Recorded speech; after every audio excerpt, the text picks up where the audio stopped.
nation. Okay, the last case study. How do we build a democratic society? What is democracy? Right? That's the first fundamental question. Is it, for example, enough in the colonial context to say, okay, as long as we are ruled by our fellow citizens, we have democracy, right? Or is democracy one in which we say, okay, we need to have an end to exploitation, an end to oppression, an end to discrimination, one in which all the people have a voice? So this issue, which I summarize as the meaning of self-determination, remember the 4 spheres of race, class, language, culture, meaning of self-determination, right, is perhaps the most divisive of the schisms that actually existed in Singapore in the 50s and continues to be very divisive in all societies, including yours today, right? If you look at things that have happened recently in your parliament in the past few years, right? Is it democracy? You ask 1 million people, you have 1 million different answers. But for Singapore in the 50s, it was really personal because it was really intimately tied up with the attitude of specific leaders. And so it became very hugely personal to the people involved in the decolonisation struggle. So for those of you who know about Singapore, who know a bit about Lee Kuan Yew, there'll be no surprise that Lee Kuan Yew was a person who said, yeah, as long as we change the leaders, we have democracy. Right? Because this was a man who was much more sanguine about the existing hierarchy, because he was basically at the top, apart from the British, Cambridge educated, upper middle class, already very elite in Singapore society, just below the British. And his colleagues were mostly English educated, right? Oxford, Cambridge, London educated. They were professionals, lawyers, doctors, economists, journalists. None of them, virtually none of them, none of the leaders definitely had experienced detention without trial. They hadn't been, beaten up by the British. So to them, right, it was very much about, hey, society is fine, right? We're at the top, so clearly it's working. Just get rid of the British and it'll be fine. And Lee Kuan Yew is not a man for self-doubt. He believed that Singapore's problems could be solved if you just get out of his way. So naturally, the Malayan left disagreed. The Malayan left, right, one crucial unifying factor of the Malayan left was very much about a shared experience of colonial discrimination. The Malayan left were comprised of men and women who had been locked up, tortured, abused, discriminated against, humiliated, treated as subhuman by the British. So to them, a chief manifestation of colonialism was the inability of Malayans to determine their own fate. So to them, ending colonialism is not enough to simply elect local leaders. We have to thoroughly, root out discrimination. We have to have control over our own lives. We have to participate in our own governance. So the question I keep asking, what's the alternative? And their alternative here was, to Lee's strong state solution, right? How do you reconcile these differences, reconcile these views? And their solution was self-determination. The principle of self-determination is the right to choose your own identity, your own government, your own way of life. So accordingly, to ensure that people can participate in their own governance and ensure that they can make their voice heard, they sought to organize people into associations of mutual interest that could then elect their own representatives. And then these organizations in a certain area or category could then come together, elect representatives, and then come further together. So kind of like the trade union movement, right? You have individual unions in companies, you have sectoral unions, then you have national unions. So they sought to apply that solution to the whole country, to the whole movement, by bringing together people of shared interests to negotiate with each other over and build common agendas, common plans, common platforms. So it is these, it's what I call associational democracy, which I deal with in my book, and would have been really slow and required a lot of time, and may not have even worked. But ultimately, this was the only way they could come up with that bridged, that addressed this issue of, okay, we need to organize Singapore's society, right? But we need to make sure that we have, that everyone has a voice, that everyone's able to participate, that everyone has a stake in the country. And this was the process through which they sought to build a new Malaya. So if you look at the official history, the Malayan left, right, because they're tarred as communists, they're accused of riots and subversion, protests, but actually the activity they did the most was just committee meetings. Just meetings, town hall meetings. Meetings like this. People who had a common interest get together, stand up and talk. They vote, right? They put up motions, they vote. They elect a representative. The representative goes to a bigger, broader, meeting and articulates the viewpoints that he or she represents. That was the process, right? So, of course, within a year of winning power in 1959, Lee Kuan Yew then, destroys, locks up his opponents, right? Within a year of winning power, and let me take a step back, he actually starts to behave in ways which are very reminiscent of the British, right? He ignores advice, he ignores feedback, he ignores all these democratic processes, he has these paternalistic arguments about elite governance, right? He's like, we don't need accountability, we don't need transparency, he ignores the popular will, right? He just pushes through all these policies. And so for the Malayan left, seeing him acting like this, it's exactly like how the British were acting. So to them, it's no difference, right? Just because he has a brown face, instead of a white face, but he's behaving in ways which are anathema to them. And so that leads to the final confrontation. Okay, so I'm running out of time. So let me just go straight to the questions that I asked you. Right? How did all of you think about this? And so you see all the questions, right? And let's see what all of you said. Okay. All people have the right to govern themselves, self-determination. Okay, 100% agreement. But then colonialism is only a political arrangement. If we're political independent ideas as Singaporeans, colonialism ends. 50-50, 3 agree, 3 disagree. Okay. So colonialism, all forms of exploitation, we will only end colonialism if we root out all forms of discrimination, and Singaporeans can be colonialists too. 2 of you agree, 4 of you disagree. Yeah, that's interesting. Okay, now 6 of you, all 6 of you agree a foreign government deprives you of self-determination, you have right to fight. But 1 of you says if your own government deprives you of self-determination, 1 of you disagrees that you have the right to fight. So what's the difference? What's the difference between if the facts of the matter is you don't have self-determination, what is the difference for that one person between your own government and a foreign government? Okay, so I think I'm out of time, so I'll just conclude by saying that from these case studies alone, we can see why Singapore's decolonization was so intense, so personal, right? So contested. We don't need these oversimplified dichotomies of communist, capitalist, when we have these very deep schisms already right here. And the thing is, of course, that these aren't even historic, because they still continue today. Singapore is like a lot of former colonies, Malaysia, Myanmar, Palestine, Sudan, Maghreb, Yemen, India, we're all former colonies. Arbitrary plots of land where suddenly you draw a line around and say, okay, all of you have to be a certain nation now, right? All of you, even though you have different races, language, cultures, religions, suddenly you're all of this nation. And so we have this common problem. How do we create a nation? How do we resolve these differences? How do we solve these problems? And you can see even today, the answers to these questions are tearing countries apart. Right? And thankfully in our part of the world, maybe it's a bit more peaceful, but then you have Myanmar right next door, you have Palestine literally tearing itself apart, you have Sudan, you have Kashmir, Tibet, Papua, right? So this isn't just a story about the past, this is a story about today. And I leave you with these questions, how do you solve it? Thank you very much. Thank you very much. I believe everyone agree with me that it's such a very engaging and stimulating talk delivered by Dr. Tan Tin Chin.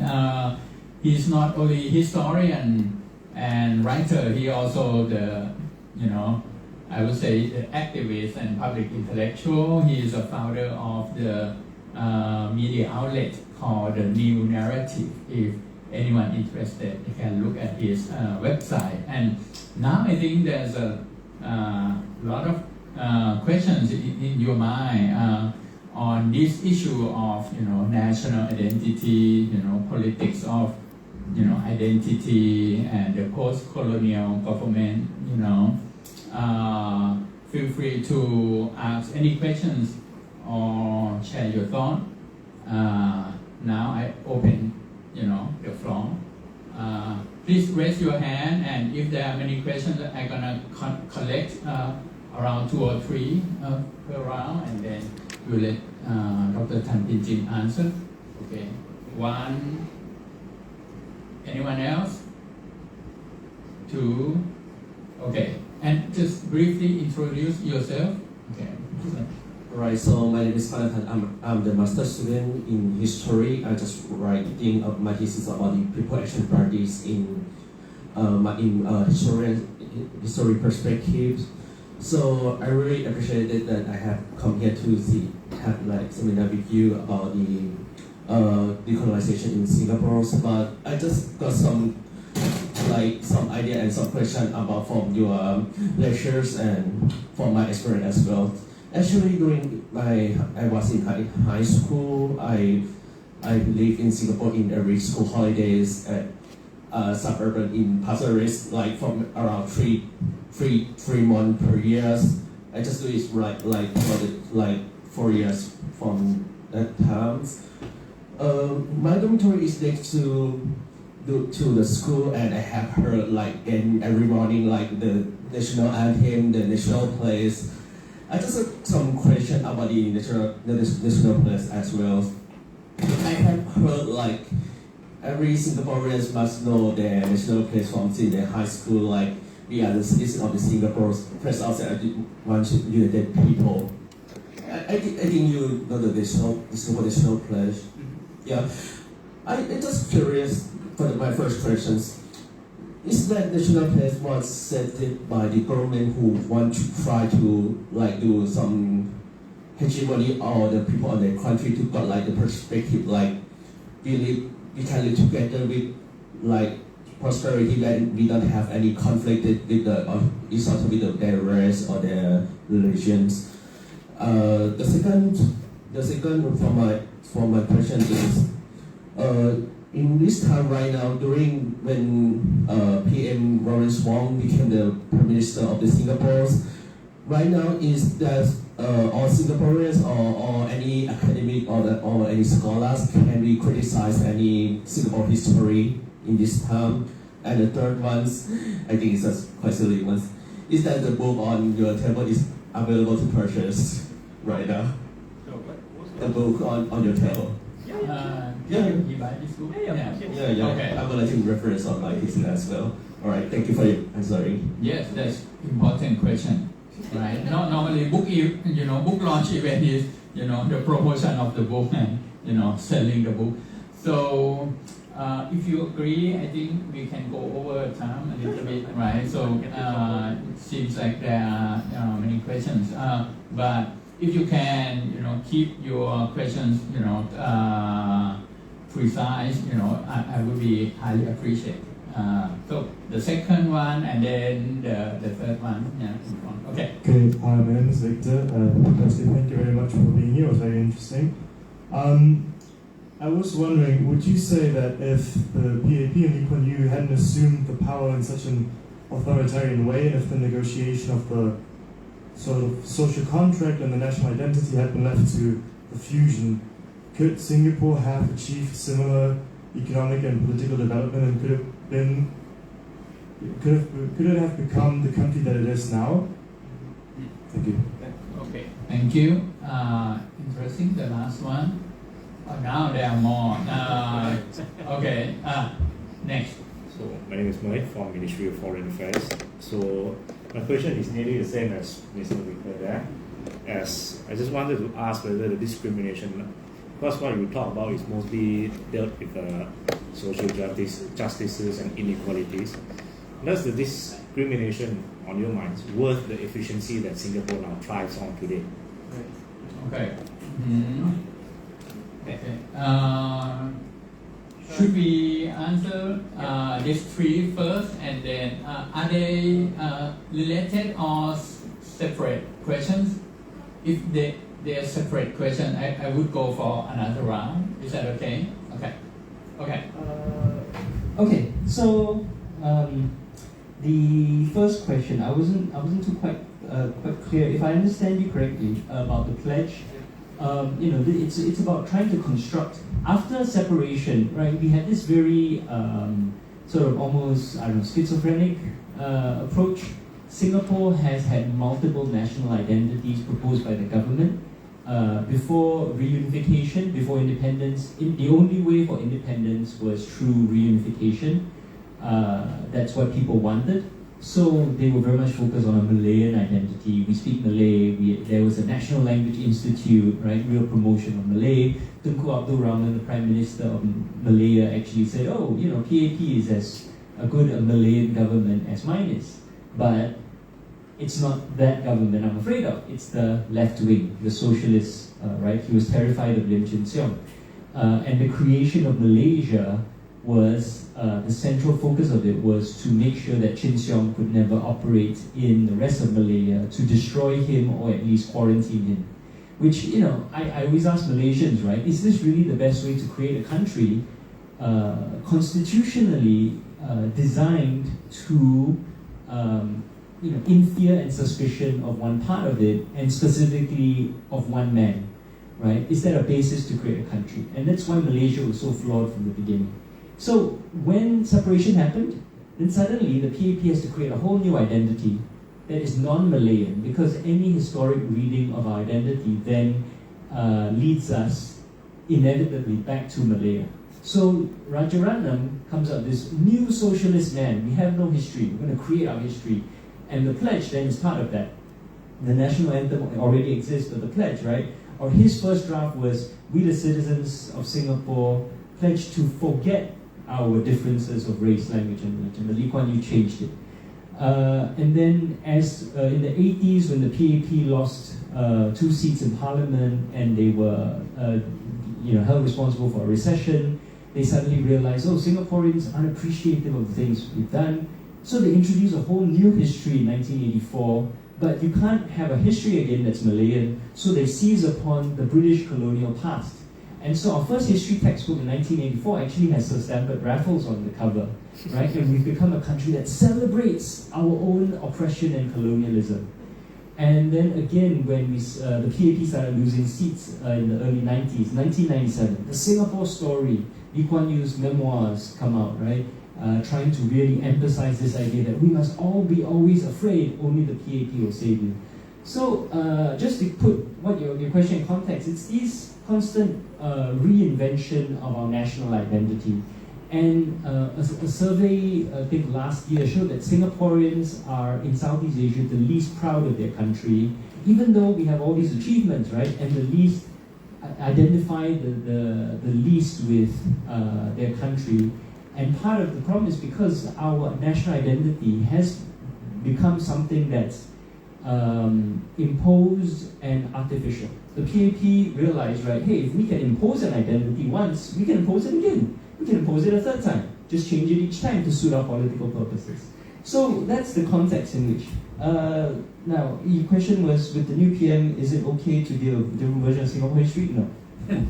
No, I can tell you this. I haven't been back to Singapore recently, but in January I did the book tour, and there were a whole bunch of events that I was forced to cancel because of government pressure. Lee Hsien Loong is still the Secretary General of the PAP, the Chairman of the Sovereign Wealth Fund. He holds all the positions, apart from Prime Minister. His allies are still all in the cabinet. His appointees are still Attorney General, Commissioner of Police, the High Court Judge, all his appointees, right? His wife is still Chair of Temasek Trust, right? He's got all the strings of power except the one, right? And so nothing has changed. As long as Lee Hsien Loong and K. Shanmugam are in the cabinet, nothing has changed. Okay, so now the next question, that's a question I get all the time. Was it worth, that's the PAP's argument, right? If we hadn't been authoritarian, we wouldn't have the economic success that we have today. But if you actually read economic histories of Singapore, that's not the case. Because number one, the Barisan Socialists, the Malayan Left's party, had the exact same economic plan as the PAP. Why? Because they helped, James Puthucheary co-wrote that plan with Goh Keng Swee. The plan was export-oriented industrialization. It's the same path that Taiwan and the other Asian tigers followed, that Japan followed. So the path was already mapped out, right? The difference for the Malayan left was on the social-cultural side. Until the late 70s, I don't think there would have been any drastic difference. Okay, you're putting up your hand. Yeah. Yeah. Because if, for me personally, when you talk about these type of matters, because you mentioned Taiwan and Japan types of economic models during the developmental state era, isn't it? Yeah. So what we see in common in during that time is an elitist government. Yeah. So I believe that the reason why the Lee Kuan Yew governments try to do the same thing but kick out the left Malayans. Do you see my point there? Because they are how to say, they're not elitist. Taiwan and Japan both democratized, and they are even more successful today, right? So the issue is not really that historic success. Okay, I've actually got an article coming out. I'll send it to you, right? But the economic model of PAP has also created a lot of problems for Singaporeans. Fundamentally, the PAP, Singapore today is a very rich country, but Singaporeans are very poor. Yes. We have a poverty rate of around 20%. 20%, right? Your country's official poverty rate is 5%. I don't know, measuring poverty is a big issue. But in the south it's 9%, Bangkok 1.something%. But we have a very high poverty rate because Singaporeans cannot afford to live in Singapore. Unofficially, independent academics measure Singapore's poverty rate as 30% because of the insane cost of living in Singapore. Okay, so that's one issue. Ultimately, the problem is that when it came time to transition from export-oriented industrialization to much more high-value manufacturing, as Japan and Taiwan were doing, Singapore tried to do that, but utterly failed because of the authoritarianism, because you can't incentivize entrepreneurism and then also crack down on anyone who thinks differently. Okay, that's a very generalized statement, but if you think about technology, right? Silicon Valley, you need people who are willing to think differently, break rules. Singapore cracked down on all of that, and that's why we're coasting off a lot of success that we had in the 70s and 80s. But also Singapore is very much heavily a state capitalist driven country. 35%, 50% of our economy is foreign owned, 35% of our economy is government linked, the sovereign wealth funds, and they use that dominance to then affect the outcomes of the economy to a very great degree. Right? Singaporeans are very, 40% of the government's revenue comes from non-conventional tax sources like levies and other forms of fees, taxation that aren't normally captured under consumption taxes and income taxes, and a lot of that money goes into the sovereign wealth funds, which is why Singaporeans are so poor. We've had suppressed savings and consumption for 30 years. But the government itself is very rich and is thus able to create these outcomes through its control of the economy, but long term it's not tenable. Okay, so that's a very, very, very short, this is a very big issue. But if you want, read Linda Lim, read Manu Bhaskaran. I'll send you some information if you give me the... But ultimately, Singapore's success is not what we think it is. Singapore's economic success is different from the socio-economic authoritarianism, and other countries in Southeast Asia have clearly demonstrated it's very possible to be economic success without the kind of crazy authoritarianism that we haven't seen. Okay, thank you. Next two questions. Yes, and also the one behind. Yes. Hi, thank you, Dr. Tom, for the insightful talk. I'm actually from Singapore, and I found it really interesting how you presented a very alternative view of our nation building and everything. I'm currently a master's student at the LSE doing history of international relations. My question, not really my question, but the context of my question stems beyond this period. It actually, so for context, I am doing my dissertation on the role of social Darwinism and British colonial policy and how it has impacted race and class in Singapore. I'm mainly looking at the 1800s, and based on the things that I've read insofar, it's still in its very early stages. It's not that, yes, while the British colonialists did come in with their own conceptions of race and class in line with social Darwinism, which was very trendy during the 1800s, it's not as if they just came in and arbitrarily imposed all of this on the people in Malaya and Singapore. There was a certain hierarchy of sorts, perhaps not in the Western sense of what a hierarchy is. Southeast Asia has always been very pluralistic because of its geography and the nature of sea trade and maritime trade as well. And all of these individuals who somehow ended up in Singapore or Malaya are there in different capacities, they have different identities and different roles to play. There is no way that there's any form of equality. There are definitely imbalances in power between these groups of people, and that will manifest in terms of how they interact with each other. And it's not like these things happen in a vacuum. Lots of these things play out till today, and a lot of the local elite definitely has shared interest with the British as well.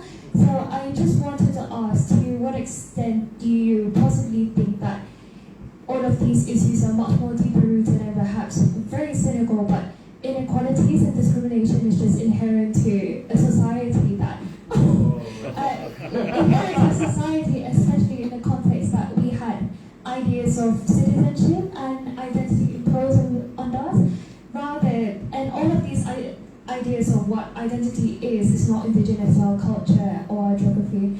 And my second question is a bit more novel about the current times, which would be, I personally think that the lack of discourse in Singapore regarding race and class and the lack of frank, honest conversation is a ticking time bomb. What do you think, Dr. Tam? Thank you. Thank you. Excellent. Next. Hi, thank you as well for a super interesting talk. My name is Bavo and I'm a PhD candidate at McGill University, and I'm also a visiting researcher at Toronto Core University at the moment. I'm going to ask my questions from a political science perspective since I'm a political scientist. But the first one has a little bit more to do with sort of the intellectual legacy of the Malayan left as you described it. Because in political science, we often use Singapore as this example of a successful counter-revolution by elites that were in place, because they were able to prevent, at least from the popular narrative, communist takeover or these sort of more concerning elements. And you point out that obviously this discussion was a lot more rich and a lot more sophisticated than just a simple binary of communism and non-communist. But then, there's this strong reaction against the Malayan left when Lee Kuan Yew comes into power, especially following Operation Cold Store. But when you talk about fusion and negotiation, it sounds somewhat similar to this idea of racial harmony that seems to permeate Singaporean political discourse, and at least PAP justification of power. So that's my little bit longer question, and then my shorter and maybe much more difficult question is how exactly do you, in your work, sort of conceptualize what a national identity is or what nationalism is? Because there are certain elements of it that speak to me as like nationalism as we would define it in political science, but certain aspects of it, it's a Malay or a Malaya identity, but a big focus on the book is Chinese ethnic groups and Chinese language and the world of Chinese, which seems to fall in, contradict sort of what someone like Benedict Anderson would talk about in terms of like print capitalism being a big role playing in sort of the development of nationalism. So, and thank you again. Thank you. The last one. Okay. Hi, Dr. Tam. My name is Kevin. I am a PhD candidate at the University. I was an alumni here, and I'm super. I appreciate you here because I have been a long time YouTube fan of yours. Mm-hmm. So my question is about military, because when we look at a part of the media discourse in Singapore, military has been one of the things that define what Singapore is. For example, like the movies about human army days, or like the NDP every year that they have like this army show. So my question is, what is the narrative around military regarding of national identity, and also in terms of creating who to fight with, or like who is the enemy of the nation? What is the narrative? Who are the enemy of Singapore? Because I see none. Thank you. Okay, thank you. Interesting questions. and now tough job to answer all those in 5, 6, 7 minutes that you have. Okay. Okay, I didn't get your name, Miss. I'm Jamie. Jamie? Social Darwinism. Okay, so, I mean, you're looking at a period that I'm not really an expert in, 1800s, Singapore and Malaya. The British, from my understanding, weren't really interested in or didn't really invest a lot in creating or altering societies. They were very much about, let's make money, right? Let's foster trade. And part of the racial problems today stem from this fact that they never tried to integrate the races. But your question is, is like, are these issues deeply rooted and inherent? I think that's more of a philosophical question. I'm not sure if I can answer that. I will say that I think discrimination is inherent in all our societies, in humans, and that so much of our civilization, of our construction of civilization over the centuries has been about trying to overcome that. And that nationalism is probably the last legitimate form of discrimination, and we need to, I talked about this last week, right, that when in an era where we face climate change, the climate crisis, crisis of capitalism, issues which are global, and yet governments can say, oh, I take care of my own people first. I take care of people, the people I'm responsible for, of our own citizens first. But capital doesn't care about your nationality, and COVID didn't care about our nationality. The climate crisis won't care about our nationality. So that is I think, for me, it's the biggest challenge of our time, trying to overcome this last legitimate form of discrimination. But of course, being humans, we'll probably find a new way to discriminate, but that's what moving forward is. Yeah. Okay. Yes, a lack of discourse is a ticking time bomb. I mean, the issues that Singapore faces are really complicated, and the fact that we can't talk openly about it, or that the only people who can talk openly about it cannot live in Singapore. The probably the most important economic expert on Singapore is Linda Lin, and where is she? Michigan, right? The history and political science, my colleagues are in Hong Kong, in Taiwan, in Australia, and because we can't talk about these things. And how do you solve problems if you can't talk about them? So the PAP's own confidence in itself is going to be really, really tested. Yeah, and acting like discussing problems is going to create this whole, you see this trend, right, where Shanmugam keeps passing laws that clamp down on more and more and more, where the laws are broader and broader in how they are defined, such that any sort of action that disagrees with the government in Singapore today in public is basically illegal. And that's a really dangerous place to be, because the flip side is arguably, right, where did the PAP's ideas come from? It came from this contest of ideas in Singapore in the 50s when the PAP was an opposition party. Its best ideas have never come from themselves, right? The HDB was a Labour Front idea. The CPF was passed by also the Labour Front government. The export-oriented industrialization was something that the newspapers talked about happening already in Taiwan, right? In Hong Kong, we need to do that too. So the PAP is always, it's not always, but the peak PAP was one which stole ideas that other people were talking about. And today it's become, if other people can't talk about those ideas, how it's supposed to solve these issues. Okay, coming to, is it Pavel? Is it Pavel? Pavel. I think part of the problem is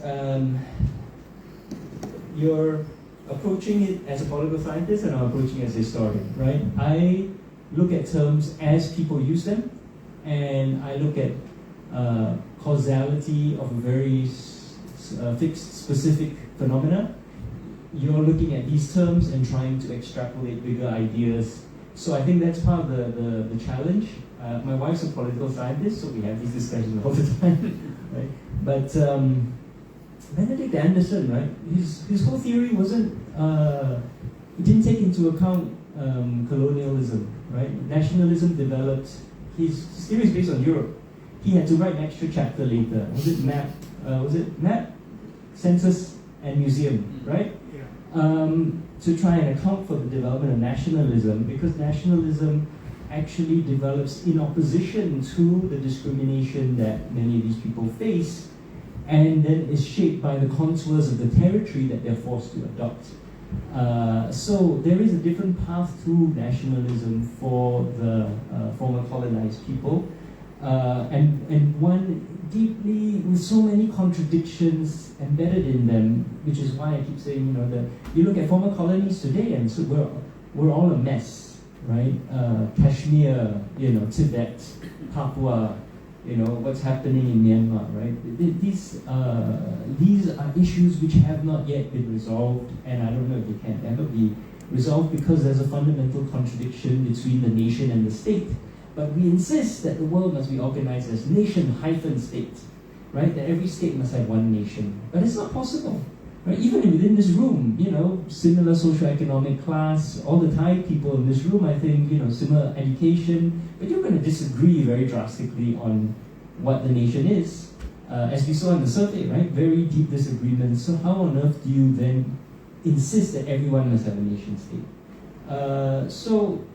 That's why I think when we come back to your question, fusion and negotiation versus racial harmony. Fusion and negotiation is a process that the Malayan left put forward. They didn't see it as an end. They saw it as a process, right? Socialists were very, I think, clear-eyed, much more clear-eyed than we are about a lot of these issues. And I think they also understood the challenges of these issues. And were also very frustrated by the inability of humanity to overcome these issues. Right? The national question, Rosa Luxemburg, Lenin, some of the most brilliant people in history have tried to overcome the national question to try and build class consciousness and couldn't. And today we're still, we fight with people whom we should have class solidarity with over the fact of, race or language, right? But actually, it's the manipulation of the nation prevents us from class solidarity, which is what is needed today to push back against the exploitation of capital. So fusion and negotiation, association of democracy was a process through which the Malayan left wanted to mediate all these disputes. But they also recognized it was very hard, probably might even be impossible.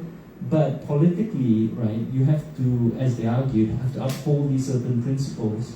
Because if you start to accept, okay, it's easier to just accept, some form of discrimination, accept that people are unequal. Next thing you know, you're accepting the existence of unfairness in this world, and you have that, right? That's not the state that you want to build. So that's the difference. Racial harmony, on the other hand, is an imposition. It's an outcome, right? It's the current status quo, where everyone stays silent and doesn't speak up. Where everyone doesn't get to practice or have their full rights. And I think that's very different. It's an outcome rather than a process. Okay, Kevin, Singapore's military, right, is very interesting. From a Singaporean perspective, the military is unifying for men because we all have to serve in it. And that is one of the things that actually Singaporean nationalism or shared solidarity among men is built, right? But of course, women cannot serve in the military unless you do so voluntarily. Women are not called up. So there's a lot of sexism inherent in it. So Army Days, right, are Boys to Men. These films all were about men. And then you had one film about women, and it had a lot of sexist tropes in it. And this is deeply problematic, right? So, not really the question you're asking about the military. I don't think Singaporeans really are mindful of the military per se. It's not part of, we don't have a martial heritage. But what we do is a shared experience of national service. And we don't really have enemies. But I say that from a position of privilege, middle class, educated. What I can tell you is the government works very hard to create enemies in the minds of the people to justify the military spending. I think we are, the last time I saw, 5th or 6th in the world per capita military spending. Insane amount of money is being spent on the military. And so there are constant reminders that Singaporeans must be afraid because we could be conquered so easily. And so the government will talk about Malaysia as the enemy, of Indonesia as the enemy, of China, any possible thing could be used, that can be used by government to argue that we must always be afraid, is used by the government to make us fearful.